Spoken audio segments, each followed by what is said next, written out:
Ratusan warga mengikuti senam massal untuk memperingati Hari Olahraga Nasional 2023 dan HUT ke-23 Komite Olahraga Masyarakat Indonesia atau KORMI di lapangan Genteng, Kecamatan Bogor Selatan pada akhir pekan kemarin. Selain senam massal, KORMI Kota Bogor juga menggelar festival street soccer untuk memperebutkan piala Perkumpulan Street Soccer Indonesia serta pertandingan olahraga tradisional. Ketua KORMI Kota Bogor Zainul Mutakin mengatakan pihaknya berkomitmen dan konsisten dalam mengembangkan dan memajukan olahraga rekreasi masyarakat dalam rangka mewujudkan olahraga yang berbasis pariwisata. Zainul juga mengajak seluruh masyarakat untuk hidup sehat dengan berolahraga. Tujuannya agar tubuh terus bugar. Salah satu bentuk komitmen KORMI Kota Bogor dalam pelestarian olahraga tradisional ini adalah dengan menggelar kegiatan festival dari semua induk olahraga dan senam massal.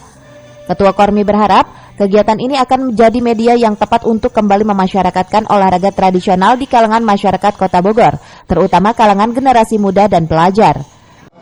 Yang ke-23, dan juga pada bulan September ini kita sama-sama memperingati Hari Olahraga Nasional.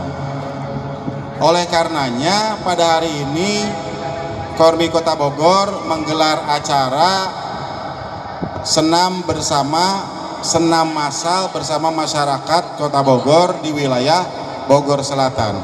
Karena tujuan KORMI adalah bagaimana mengajak masyarakat berpartisipasi dalam berolahraga. Dari Kota Bogor, Cevi Suryadi melaporkan.